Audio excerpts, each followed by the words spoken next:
Hey, it's Cara, and we've got Court Yard Hounds at Lollapalooza. Emily and Martie, I'm so happy you're here. So are we. We're very happy to be here. I mean, this is a really big gig.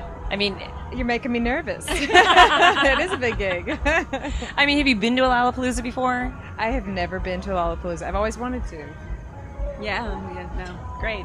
You've never been there, right? I'm scared. We drove up and we saw the sea of people. I'm not really a crowd person, so. Well, and it's a sea of muddy people today. Hopefully it'll be drier when you guys play tomorrow. What time do you guys play tomorrow?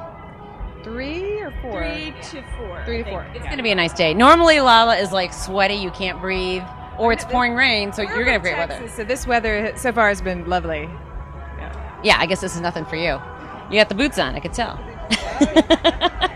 So I've never met you until this very moment, so I'm going to make some assumptions here. You can correct me if I'm wrong. I've interviewed a lot of lead singers before, and usually the common denominator is they have an attention issue, and the issue is they want it. You guys strike me as not being attention mongers. You know, are you, or do you like it, or do you hate it? We should answer for each other. Well, we come by way of being background singers, and so I think our perspective on it is different. And I love singing harmony, but because we've been in the Chicks before, and so we had a very vocal lead singer, and so I think for us it's just, I don't know, we still maybe inhabit the body of a background singer, right? But it's fun to sing lead. I mean, I don't know. That would just freak me out. I mean, you said the thing about crowds, all the crowds looking at you. I mean, that's...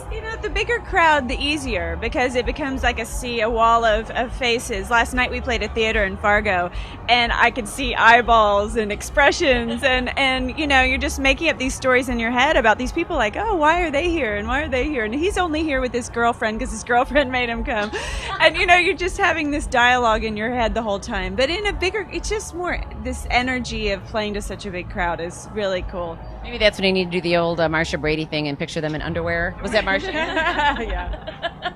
So what's the craziest thing that's ever happened? Because, I mean, when you do concerts, do things ever go wrong? I don't want to curse you or anything. Martie loves to tell this story. Oh, yes, things go wrong. We were opening for George Strait at his festival, and we had the huge Jumbotron screens and everything. There's this moment in the show where Emily and I are taking our instrumental solos, and we turn to each other and we kind of start this fiddle banjo bluegrass number, and I look at Emily, and she was wearing a tube top, which it was a tube top. I know, but it went down to here. It wasn't like it was like a tube top, and one side of the tube top had fallen under one of her breasts.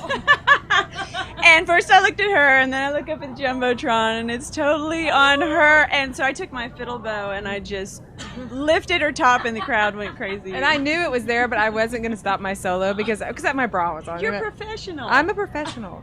You don't stop for wardrobe malfunction. When I asked the question, I didn't think I'd get such a great answer. That was a great story. It's just one. Well, it could have been two, but yeah, it could have been two. Right. Hopefully that won't happen tomorrow. So tell me about your new album. It's called Amelita, and that's the title cut. It's a song called Amelita on the record, and it's our second Sony recording, so we're a real band now. It's not just a side project. Let's just get this, out of our system. This is kind of what we're doing full time. Okay. Yeah. Well, that begs the question then: is it still on break with Dixie Chicks, or is this two things going on, or is this it?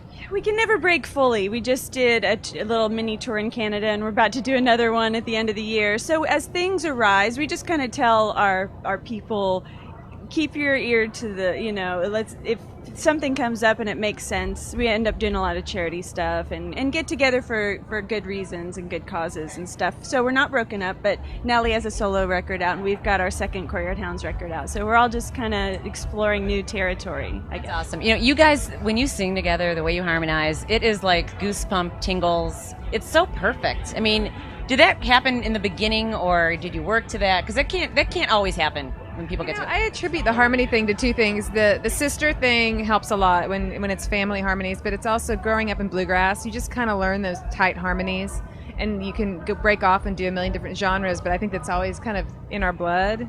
So Thank you so much. Thank you. Thank you. We call you sunshine.